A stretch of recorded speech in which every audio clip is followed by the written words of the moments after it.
He held a $12,000 first-class ticket for Aura Air Flight 723, a ticket that promised comfort, luxury, and respect. But what he received was a condescending smirk and a flimsy excuse. Hugo Fernside, a titan of the tech industry, was publicly humiliated and denied the seat he paid for all because the gate agent couldn't believe a black man belonged in the front of the plane. She had no idea she wasn't just disrespecting a passenger. She was pushing the self-destruct button on her own airline. In less than 45 minutes, her simple act of prejudice would trigger a catastrophic, multi-million-dollar meltdown, grounding flights across the country and sending the company's stock into a nosedive. This isn't just a story about racism. It's about the moment a corporate giant was brought to its knees by one man's quiet dignity and a single devastating phone call. The Aura Air Celestial Lounge at JFK was designed to be a hermetically sealed bubble of tranquility, a stark contrast to the chaotic symphony of the main terminal. It smelled of expensive leather-whispered conversations and the faint, citrusy aroma of the complimentary hot towels. Muted tones of grey and silver adorned the walls, accented by abstract art that was likely worth more than the average passenger's car.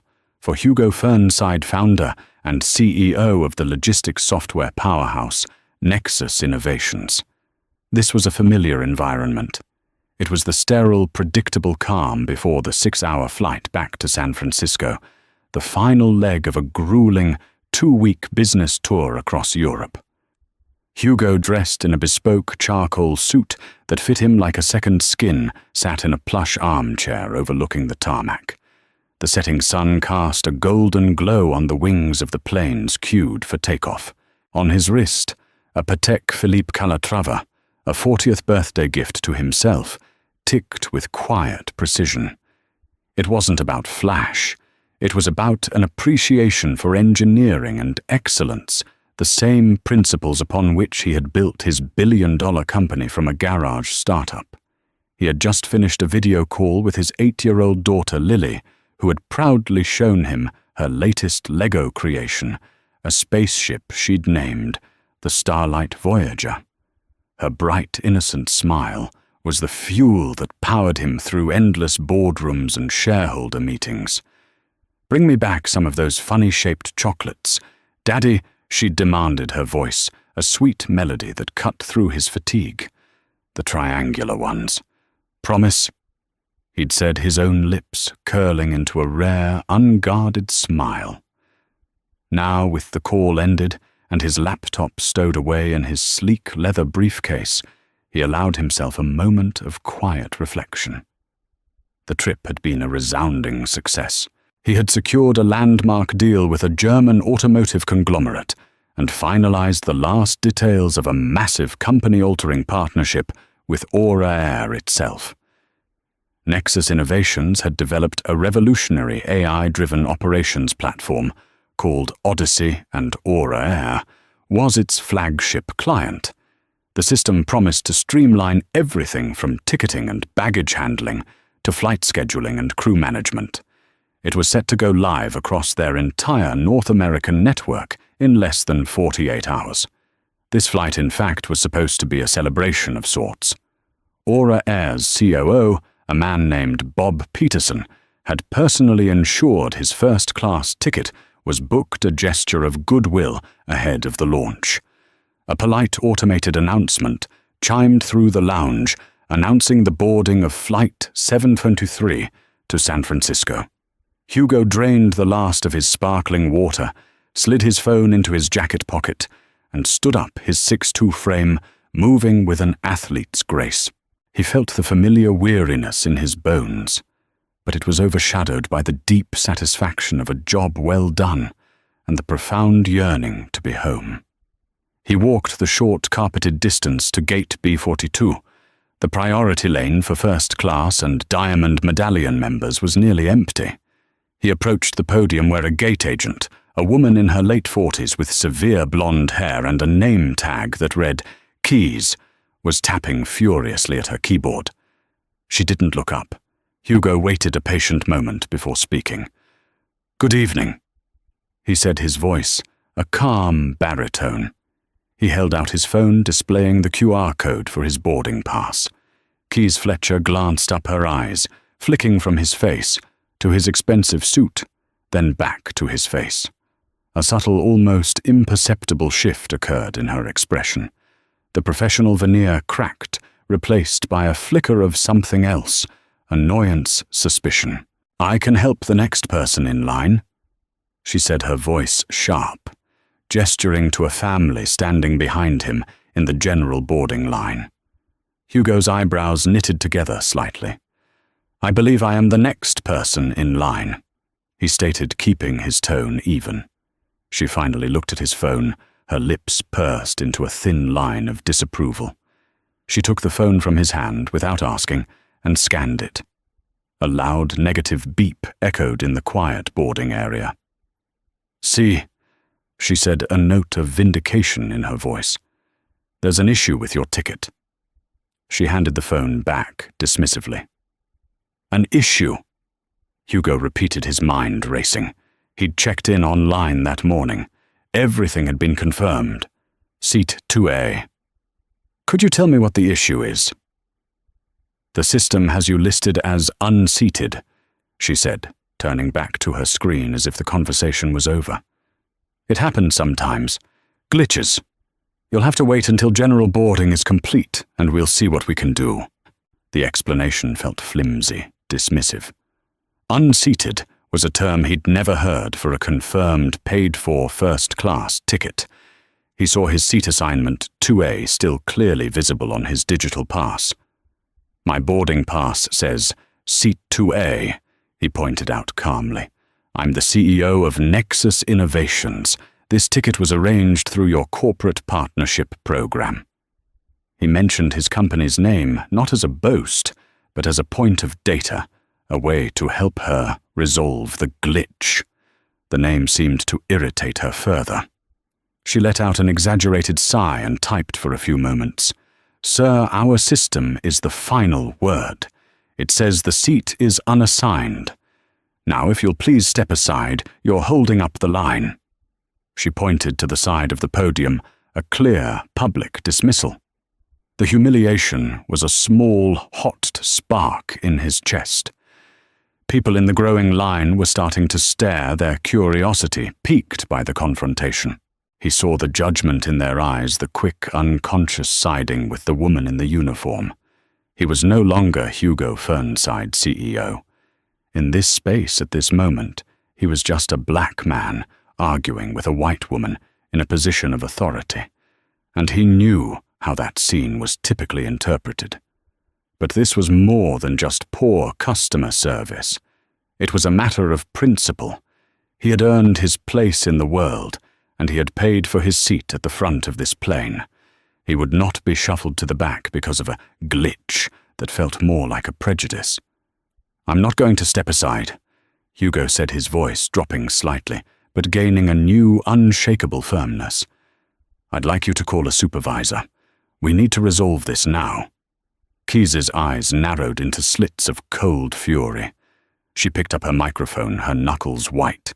"Security to gate BOI2, she announced, her voice dripping with venomous sweetness. "We have a passenger causing a disturbance." The word disturbance hung in the air thick and accusatory. It was a label, a weapon designed to frame him as the aggressor. Hugo felt the stares of the other passengers intensify their whispers, becoming a low, buzzing hum. He stood his ground, his posture ramrod straight, his expression a mask of calm. He refused to give her the satisfaction of seeing him angry or flustered. Inside, however, a cold, hard anger was beginning to coalesce.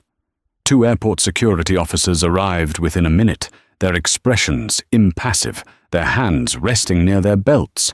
They flanked him, not touching him, but their presence was an unmistakable act of intimidation. "Is there a problem here, sir?" One of them asked, his voice neutral but firm. "There's a problem with my ticket," Hugo replied, his gaze still locked on Keys Fletcher. "I have a confirmed first-class seat, and this agent is refusing to honor it. or provide a valid reason. Before the officer could respond, a man in a slightly ill-fitting manager's suit bustled over. His name tag read, "Mark Calloway, Duty Supervisor." He was pale, sweating slightly under the fluorescent lights, and had the perpetually harried look of someone who spent his days putting out fires. "What's the situation here, Keyes?" he asked, avoiding eye contact with Hugo completely. "This man," Keyes began, her voice taking on a martyred tone, "is refusing to accept that there's a system error with his ticket. I've asked him to step aside so we can board the other passengers, but he's becoming disruptive. I had to call security." Mark finally turned his attention to Hugo, his eyes scanning him from head to toe. It was the kind of look Hugo had seen 1,000 times, a quick subconscious appraisal of his suit, his watch, his shoes, a silent calculation, trying to reconcile his appearance with the agent's accusation. "Sir, I'm sure we can sort this out," Mark said, his tone placating. "If you could just let us see your ticket." Hugo presented his phone again. Mark glanced at it, then at Keyes's screen. "Ah, yes," he said with an air of false authority. "I see the problem. The system has automatically reassigned the seat due to an equipment change. It happens. We had to swap to a different aircraft configuration at the last minute." It was a better lie, more specific, but Hugo knew it was still a lie. An equipment change of that magnitude would have been announced. There would have been notifications. It wouldn't manifest as a single passenger's ticket mysteriously malfunctioning at the gate. "An equipment change," Hugo countered, his voice steady. "But the flight number is the same, the departure time is the same, and the aircraft at the gate appears to be the same model I flew in on." "What specifically changed?"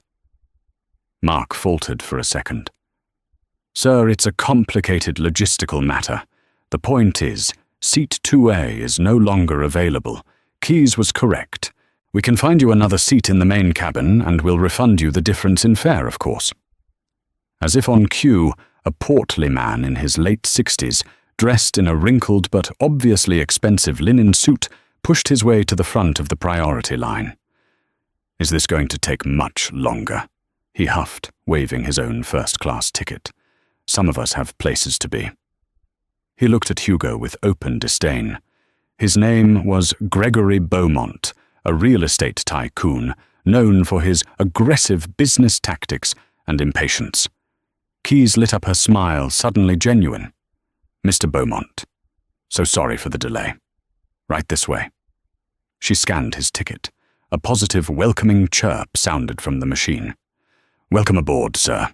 You're in seat 2A." The world seemed to slow down for a moment. The supervisor, Mark, had just told him the seat was unavailable due to an equipment change. But here was another passenger, a white passenger, being checked into that very seat. The lie was laid bare for everyone to see. The security guards shifted uncomfortably. A few passengers in the line gasped softly. Hugo turned his head slowly and looked at Mark. He didn't raise his voice. He didn't need to. "The seat is unavailable." He said the words cold and sharp as ice. Or it was just unavailable for me. Mark's face went from pale to a blotchy, guilty red. He stammered, "There must be a mistake, a different... Keyes, what's going on?" Keyes, however, doubled down. "Mr. Beaumont is one of our most valued Executive Platinum members," she said defensively, as if that explained everything. "His upgrade must have cleared at the last second, and the system updated just now. It happens." It was a waterfall of corporate jargon, a desperate attempt to obscure the simple, ugly truth. They had given his seat away. Or more accurately, they had never intended for him to have it. They had looked at him and made an assumption, and when he didn't fit their narrow worldview, they invented reasons to exclude him. The security officer spoke again, his tone a little less certain now. "Sir, perhaps it's best if you take the other seat for now. You can file a formal complaint with the airline later." Hugo knew he had a choice. He could escalate this further refuse to board and turn this into an even bigger scene.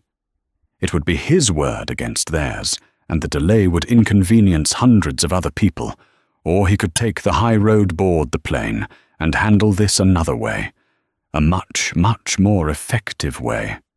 A cold, calculating calm washed over him, extinguishing the last embers of his hot anger.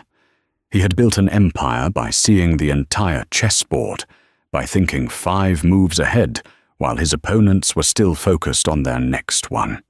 Keys Fletcher and Mark Calloway thought they were playing checkers.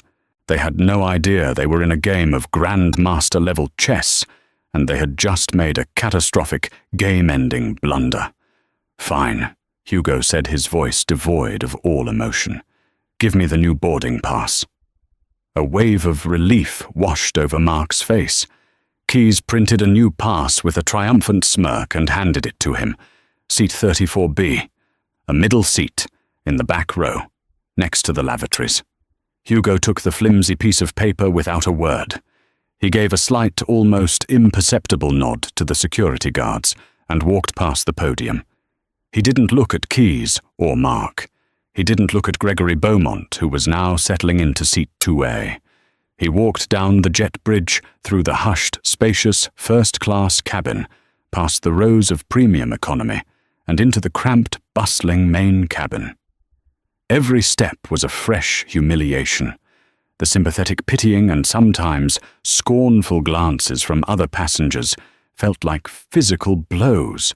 He found row 34 squeezed past the person in the aisle seat and folded his large frame into the narrow confines of 34B. The smell of disinfectant from the nearby lavatory was sharp and unpleasant. He buckled the seatbelt.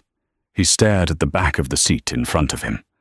The plane door closed with a hydraulic hiss. The engines began to whine. For a few minutes he did nothing.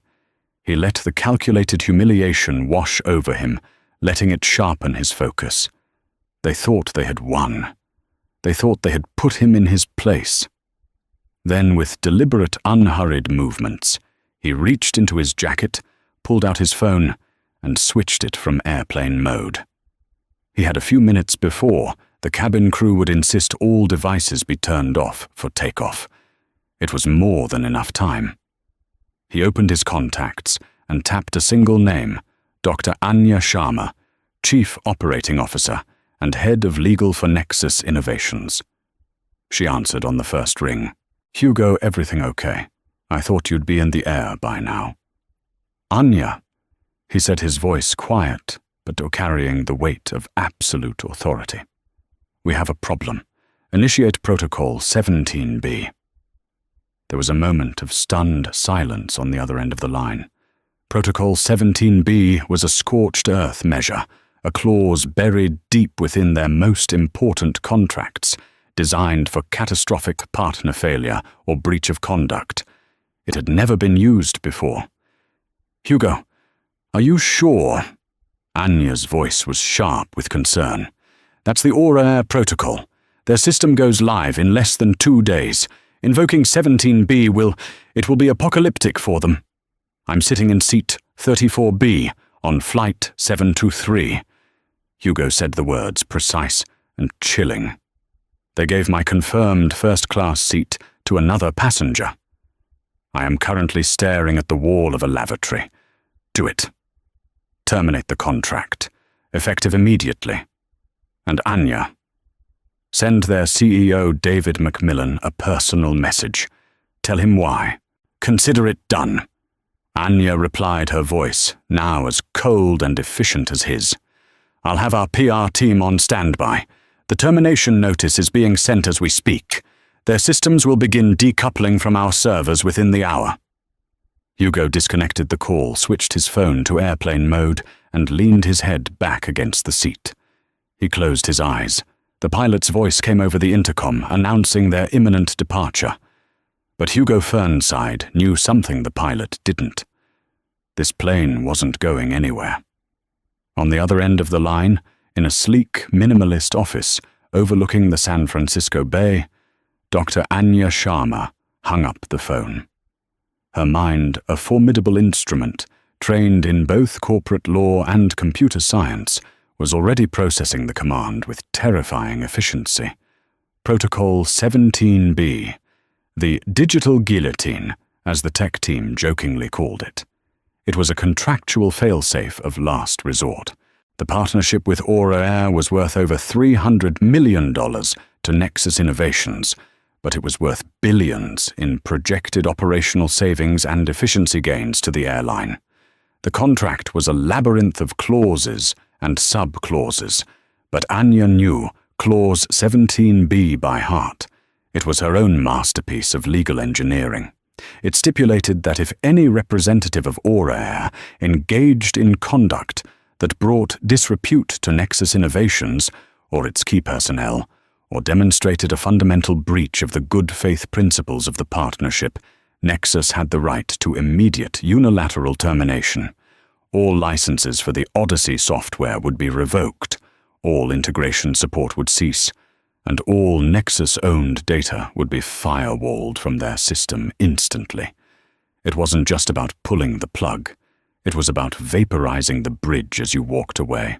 Anya swiveled in her ergonomic chair and initiated a secure encrypted conference call with two people, Ben Carter, their head of cybersecurity and infrastructure, and Maria Flores, the vice president of communications. Ben Maria, we have a code red situation regarding the Aura Air partnership. She began, her voice calm and authoritative. I've just spoken with Hugo. He's on flight 723. There has been an incident of gross misconduct by airline staff. We are invoking Clause 17B. Ben, I need you to initiate the decoupling sequence. Full termination, now. Ben Carter, a genius who wore faded band t-shirts and ran a team that could hack into a Swiss bank if they felt so inclined, didn't question the order. Decoupling sequence initiated, Anya. The automated kill switches will start triggering across their network in stages. First, their internal booking system will lose authentication with our servers. That should happen in about 15 minutes. Then baggage handling, then gate management systems. The whole house of cards will be down within the hour. Are you sure about this? It's going to be messy. I'm sure, Anya confirmed. Maria, you're on damage control and messaging. Draft a press release. Keep it concise. Nexus Innovations has terminated its partnership with Aura Air, effective immediately due to an irreconcilable breach of partnership protocols and values. No more details for now. We control the narrative. We are the wronged party. Understood, Maria said, her fingers already flying across her keyboard. What about David McMillan? I'm handling their CEO personally, Anya said, a glint in her eye. She opened a separate email window and began to compose a message, not to Macmillan's corporate address, but to his private email, the one he had given Hugo as a sign of their close working relationship. Subject urgent, termination of service agreement. David as of 18:45. Eastern Time. Nexus Innovations has invoked Clause 17B of our contractual agreement, terminating our partnership, effective immediately. This decision was not made lightly. It was prompted by the discriminatory and deeply unprofessional treatment of our CEO, Hugo Fernside, by your staff at JFK Gate B-FLO, moments before the departure of Flight 723. He was publicly denied his confirmed first-class seat, which was then given to another passenger, and was relegated to a middle seat in the back of the aircraft. Our partnership was built on a shared vision of mutual respect, integrity, and excellence. Your organization has failed to uphold these values at a fundamental level. Consequently, we can no longer in good conscience allow our technology and our brand to be associated with Aura Air. All access to the Odyssey platform and its related services will cease within the hour. Regards, Dr. Anya Sharma, Kyoto Nexus Innovations. She hit send. The email shot across the digital ether, a poison-tipped arrow aimed directly at the heart of Aura Air's leadership.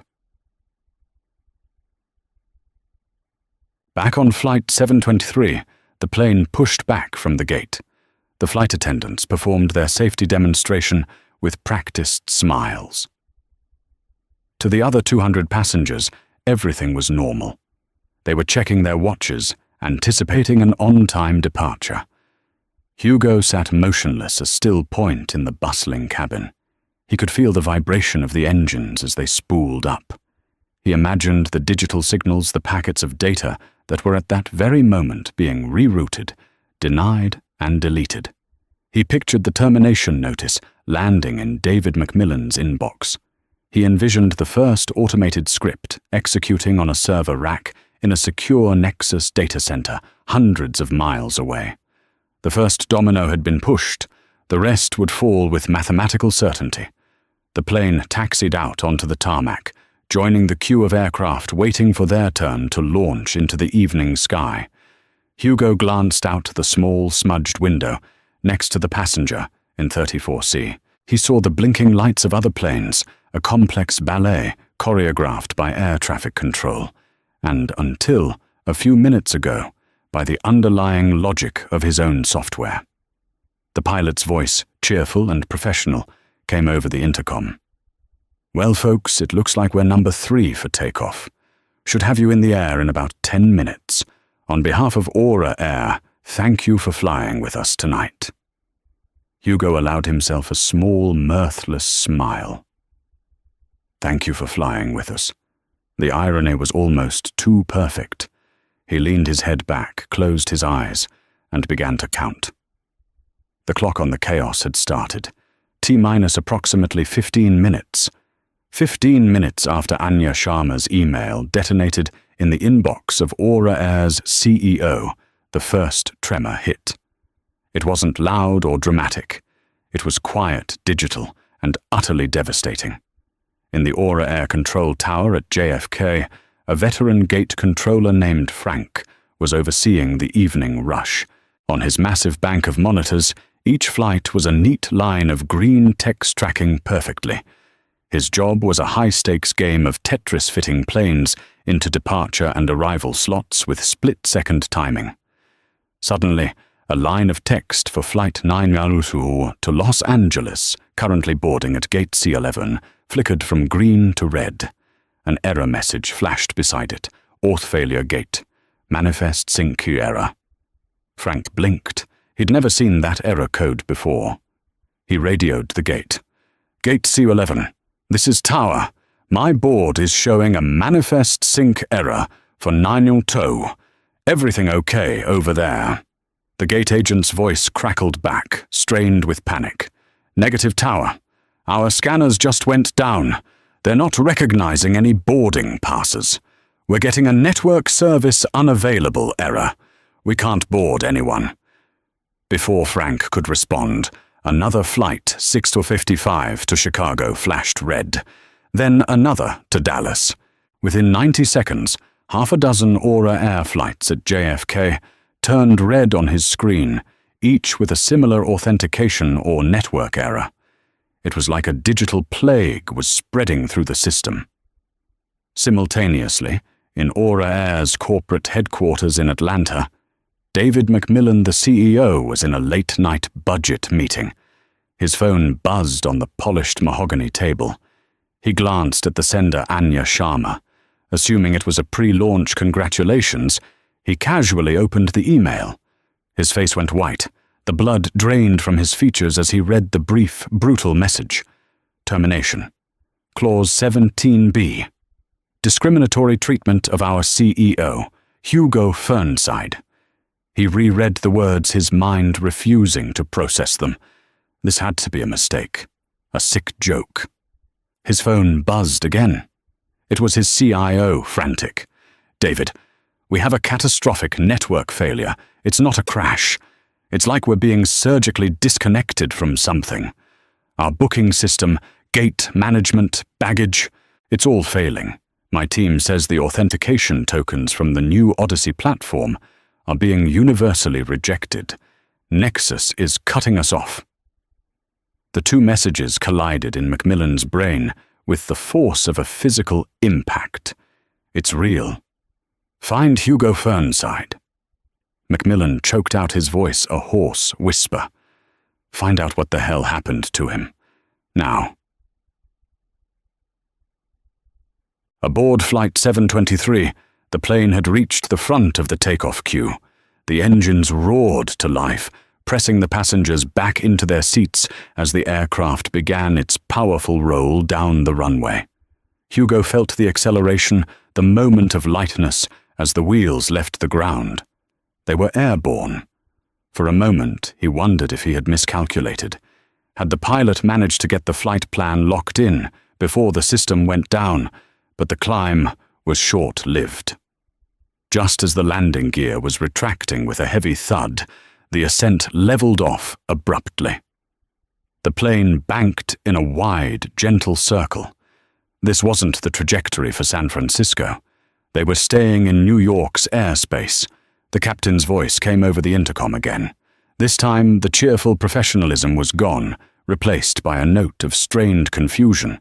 Folks, apologies. We seem to have received an urgent message from our operations center. We are being instructed to return to the gate immediately. We have, a critical ground systems failure that is affecting our flight plan. Please remain seated with your seatbelts fastened. We'll provide more information as soon as we have it. A wave of groans and confused murmurs swept through the cabin. A return to the gate after takeoff was highly unusual and deeply unsettling. In the first-class cabin, Gregory Beaumont, the man in Hugo's seat, grumbled loudly to the flight attendant. A ground systems failure. What the hell does that mean?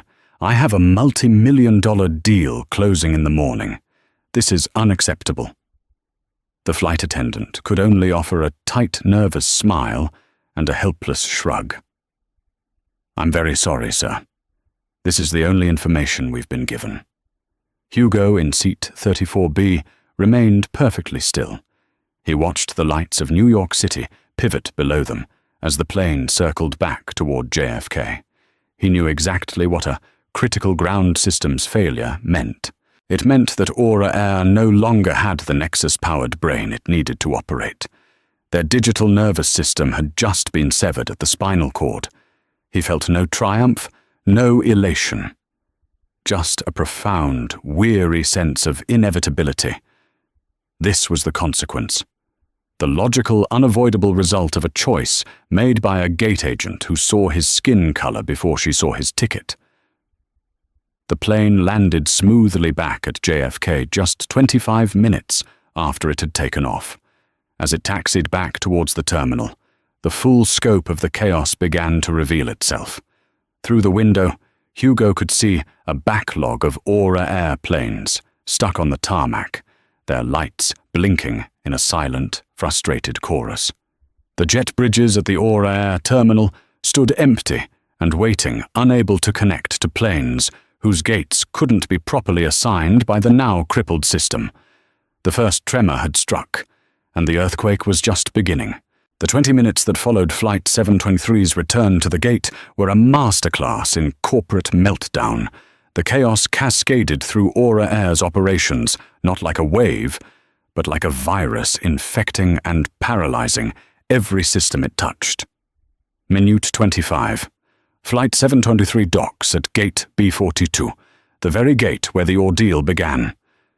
The pilot, his voice now heavy with frustration, announces, "Folks, we've been informed there is a complete system-wide network outage for Aura Air across North America. No flights are taking off. At this time, we are unable to deplane as the jet bridge system is not responding to our commands. Please bear with us." The cabin erupts in a cacophony of angry, confused, and anxious voices. Cell phones are out everywhere, as passengers try desperately to rebook flights, only to find the Aura Air app and website completely unresponsive. Minute 28. At the Aura Air baggage handling facility, in the underbelly of JFK, a massive conveyor belt system, recently upgraded to integrate with the Odyssey platform, grinds to a halt. Thousands of bags for dozens of flights are stuck in limbo. Automated sorting arms freeze mid-motion. The system, unable to verify bag tags against a non-existent flight manifest database, has defaulted to a full stop. The JFK baggage manager stares at a screen full of red error messages screaming into a phone at an IT support line that has no answers. Minute 32. The chaos spreads nationally. At Chicago O'Hare, an Aura Air pilot preparing for a transatlantic flight to London discovers his digital flight plan, which is authenticated and updated in real time by the Odyssey system, has been wiped. He literally cannot fly the plane, as he has no certified route weather data or weight and balance calculations. At Dallas-Fort Worth, the Aura Air crew scheduling system fails, leaving pilots and flight attendants for the next wave of departures stranded, their assignments vanished into the digital ether. Minute 35. In Aura Air's Atlanta headquarters, the executive floor is in full-blown panic. David Macmillan has connected the dots. His team has pulled the employee files for the staff at JFK's Gate B42 and cross-referenced it with Hugo Fernside's travel itinerary. The names Keys Fletcher and Mark Calloway are now flashing like neon signs of doom on a whiteboard in his office. "Get them off the floor," Macmillan barks into his phone to the JFK station manager. "Confiscate their badges and company devices. Escort them to a conference room and do not let them speak to anyone. And find Mr. Fernside. Find him, get him off that plane, and bring him to me on a private line, whatever it takes. Treat him like he is the King of England." Minute 38. Back at Gate B42. Keys Fletcher and Mark Calloway are in the middle of a frantic, disorganized attempt to manually process passengers from another delayed flight when the station manager, a grim-faced woman named Brenda, storms up to the podium. "Fletcher, Calloway, my office." "Now," she says, her voice low and dangerous. "We're in the middle of boarding." Mark begins to protest. "You are in the middle of being suspended, pending an investigation into the single most catastrophic customer service failure in the history of this airline." Brenda snarls, her eyes blazing. "You have crippled this company. Now give me your IDs and follow me." Keys's face, already flushed with stress, turns a ghostly white. The triumphant smirk she wore when she handed Hugo his economy ticket has been replaced by a mask of pure terror. She finally understands that the disturbance, she reported, was not a difficult passenger. It was the pull of a pin from a grenade whose explosion was now tearing their world apart. Minute 42. On board the stationary flight 723, the air is thick with frustration. But for Hugo, something has shifted. The other passengers, initially annoyed with the delay, are now directing their anger squarely at the airline. The man in the aisle seat next to him, who had earlier given him a suspicious look, now leans over. "This is insane," the man says. "I've never seen an airline just stop working. It's like someone flipped an off switch." "Sometimes," Hugo replies calmly, looking the man in the eye, "switches need to be flipped." Just then, a harried-looking senior flight attendant makes her way down the crowded aisle, her eyes scanning the seat numbers. She stops at row 34, her gaze falling on Hugo. There is a look of sheer panic and awe in her eyes. "Mr. Fernside?" she asks, her voice trembling slightly. "Mr. Hugo Fernside." The cabin around them goes quiet. Heads turn. People who had witnessed the scene at the gate are now looking at Hugo with a dawning sense of understanding. Yes, Hugo says. Sir, the flight attendant says, practically bowing. The captain would like to speak with you, and the CEO of the airline is on the line for you. He's holding on the cockpit phone. Please, sir, right this way. Every eye in the main cabin is now fixed on him. They watch as the man from seat 34B, the man who had been publicly shamed and dismissed, stands up. He calmly smooths the wrinkles from his suit jacket. He gives a polite nod to the passenger on the aisle as he steps past him. And then, in a silence, broken only by the hum of the auxiliary power unit, Hugo Fernside begins his slow, deliberate walk back up the aisle, moving from the back of the plane towards the front. It is the exact reverse of the walk of shame he was forced to endure less than an hour ago. This time, however, it is a walk of undeniable earth-shattering power. The cockpit of the Airbus A321 was a small, tense space filled with the glow of instrument panels and the palpable anxiety of the flight crew. The captain, a seasoned veteran with silvering hair, removed his headset as Hugo entered. He looked at Hugo not as a passenger, but as one might look at a visiting dignitary who held the fate of their nation in his hands. Mr. Fernside. The captain said, his voice strained. I want to personally apologize for whatever transpired at the gate. We had no idea. He gestured to the phone receiver. David Macmillan, our CEO, is on the line for you. Hugo took the receiver.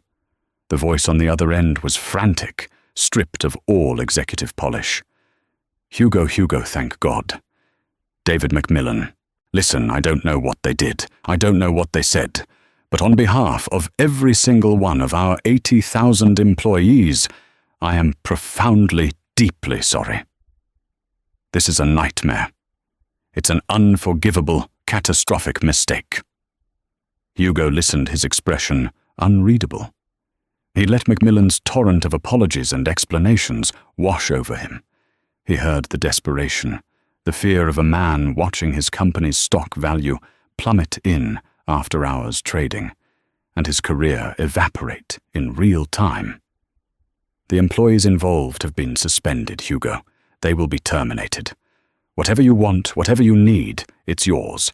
A private jet to take you to San Francisco tonight. A lifetime of free first-class flights. Just, please, for the love of God, tell your people to turn the system back on. We are bleeding millions of dollars by the minute. We are dead in the water. There was a long pause. Hugo looked out the cockpit window at the paralyzed airport. He could see the lights of the control tower where people were no doubt scrambling to understand the source of their digital apocalypse. David. Hugo finally said, his voice as calm and measured as it had been all evening. This is no longer about a seat on an airplane. This isn't about a refund or free flights. This was never about the money. He continued his words, cutting through the CEO's desperation. This was about a culture where your front-line employees, the face of your brand, feel empowered to treat a customer with disrespect and discrimination based on their appearance. My company, Nexus Innovations, is built on data efficiency and integrity. We cannot have our name, our technology, and our reputation tied to an organization that allows that kind of culture to exist. The glitch, David, wasn't in the computer system. It was in your staff.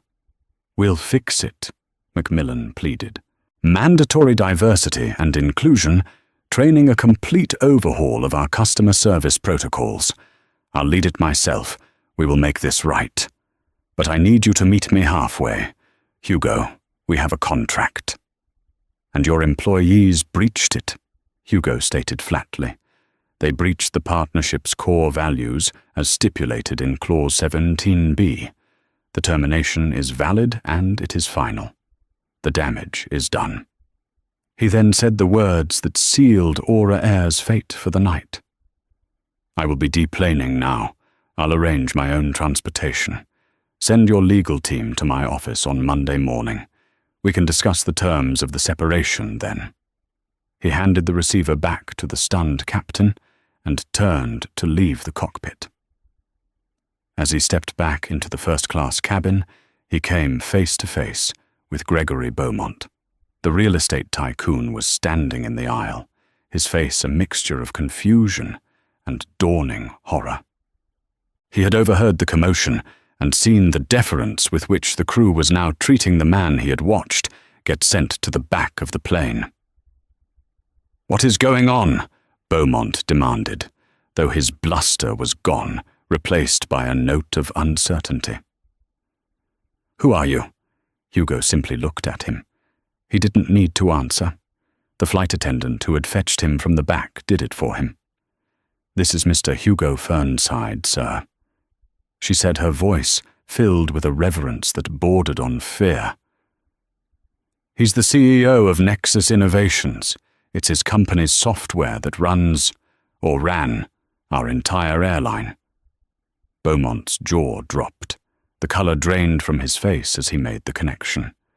The disturbance at the gate, the system failure, the grounding of the entire airline, it was all linked to the quiet, dignified black man standing before him, the man whose seat he had so smugly occupied.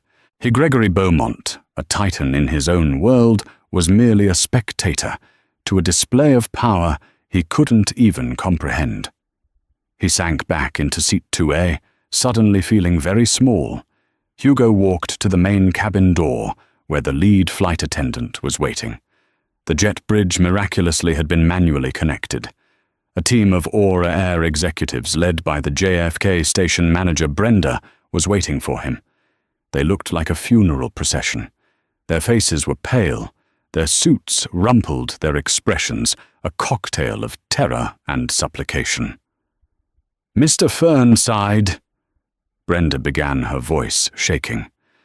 "We are so sorry. We have a car waiting to take you wherever you need to go.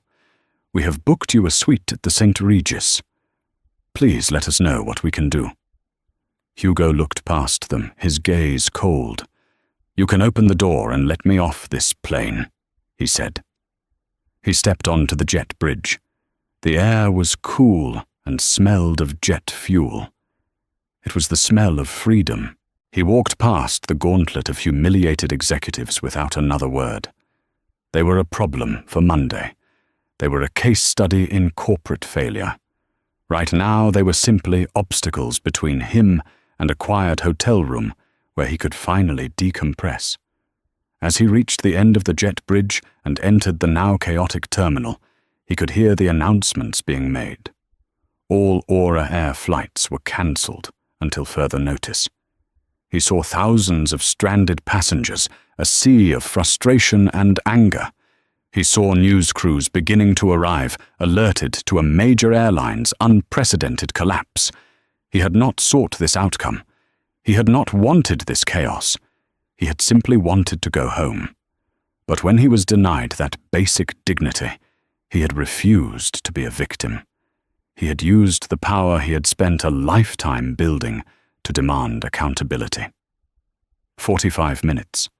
In 45 minutes, a gate agent's prejudice had cascaded into a full-blown corporate catastrophe, and Hugo Fernside, the architect of that reckoning, walked calmly out into the New York night, leaving the ruins of Aura Air behind him.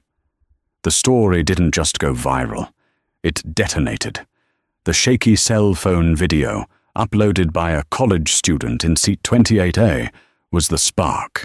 It captured the whole sordid affair, the quiet dignity in Hugo Fernside's posture, the undisguised condescension in Keys Fletcher's voice, the weak prevarication of her supervisor Mark, and the final damning moment where Gregory Beaumont was welcomed into the very seat that supposedly didn't exist.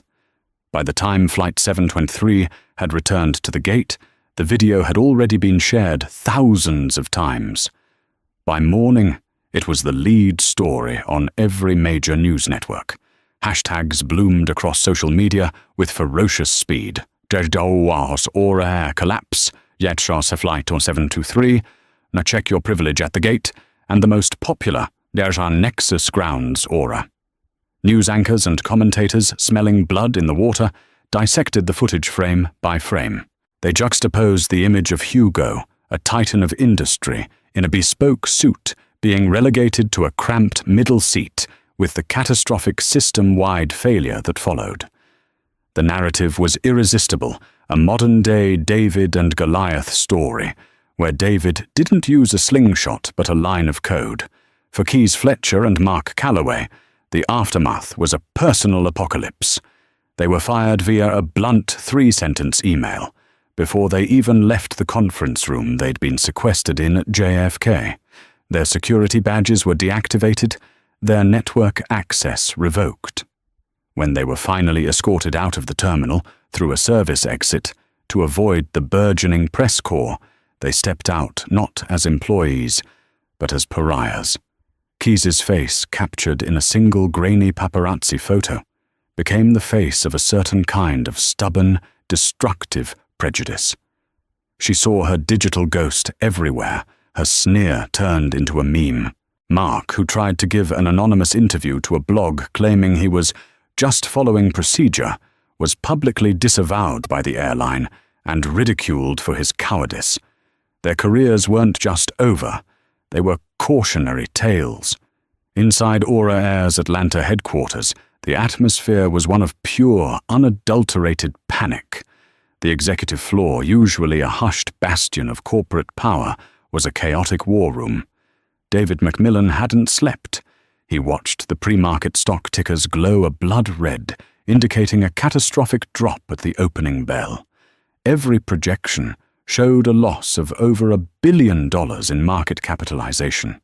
The immediate cost of the outage, the hotel vouchers, the rebookings on other airlines, the overtime for stranded crews was already climbing past $100 million. But that was just money. What he was truly witnessing was the immolation of his company's brand, a brand he had spent a decade and billions in marketing dollars building. He had sold the world an image of luxury service and modernity. In 45 minutes, his own staff had revealed it to be a fragile, hollow facade. His public apology broadcast across all networks was a masterclass in groveling, but everyone knew it was the desperate plea of a man trying to save his own job. On Monday morning, Aura Air's top legal team, 3 sharks from a prestigious New York law firm, entered the Nexus Innovations headquarters. They wore their power like a shield. Tom Ford suits Rolex watches crocodile leather briefcases. They came prepared to fight, to negotiate, to threaten, and ultimately to beg. They were met not by Hugo, but by Dr. Anya Sharma. She greeted them alone in a vast, sunlit boardroom overlooking the bay. She didn't offer them coffee. She offered them a single, chillingly polite sentence. Let's not waste each other's time with pleasantries.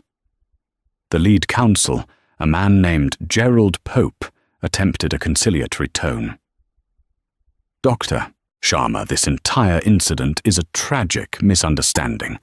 My client is prepared to offer a substantial settlement to Mr. Fernside for his inconvenience. And of course, we are eager to discuss the terms of reinstating the Odyssey platform. We have a contract. Anya let him finish, her expression unchanging. Then she slid a single tablet across the polished white marble table. On its screen was a copy of their signed agreement, with clause 17B highlighted. Mr. Pope. She began, her voice as calm and precise as a surgeon's scalpel. You are mistaken. There is no misunderstanding. What happened to our CEO was a clear and unambiguous expression of your company's culture. You speak of a contract. That contract was predicated on a partnership of mutual respect and professional integrity. Your employees voided that contract when they chose to humiliate a man based on the color of his skin. The termination is not a negotiating point. It is a fact. Be reasonable, another lawyer interjected. The actions of 2 rogue employees shouldn't torpedo a billion-dollar enterprise. They weren't rogue, Anya countered instantly. They were representatives. They were your brand, and they were enabled by a system that clearly tolerates such behavior. As for reason, we find it eminently reasonable to protect our brand from being associated with yours. She leaned forward slightly. Let me be clear. We are not here to discuss reinstatement. We are here to present you with our invoice for $50 million in liquidated damages as stipulated, and to inform you that the exclusive licensing rights to the Odyssey platform are now on the open market. The lawyers were stunned into silence. They had come to put out a fire and found themselves facing a steel partition. They had no leverage. Their airline was crippled, bleeding money, and Nexus held the only cure and refused to administer it. 2 weeks later, the final decisive blow landed. United Airlines Aura Air's fiercest competitor called a major press conference. Their CEO, flanked by a confident and poised Hugo Fernside, announced a landmark $400 million deal to make United the exclusive flagship carrier for the Odyssey platform. The message was devastatingly effective. The future of aviation technology had chosen a side. A reporter asked Hugo if he felt his response to the Aura Air incident was disproportionate. Hugo stepped up to the podium, the cameras flashing.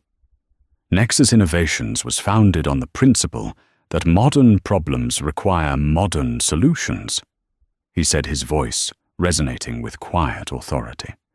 The problems of systemic bias and disrespect are not new, but our tolerance for them must end. My response was not about revenge. It was about accountability. It was a business decision rooted in the simple fact that we cannot build the future of global logistics on a foundation of prejudice. We choose to partner with companies whose values align with our own companies, that believe excellence is not just about technology and profit, but about how you treat every single person from the boardroom to the boarding gate. United shares that vision. He never spoke of the incident again publicly.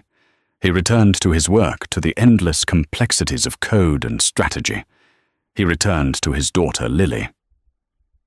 A week after the United press conference, a special courier delivered a small refrigerated package to his home.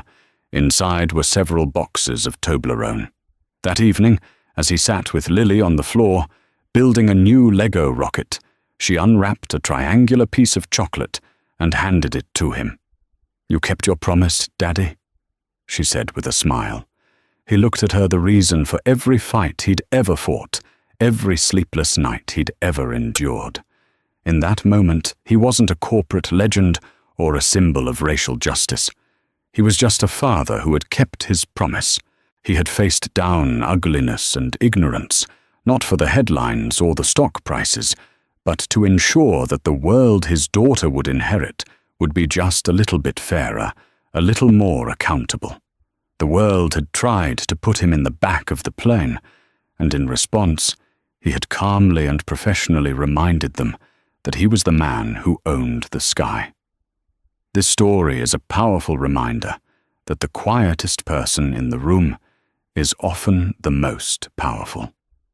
Hugo Fernside's experience wasn't just about a plane ticket.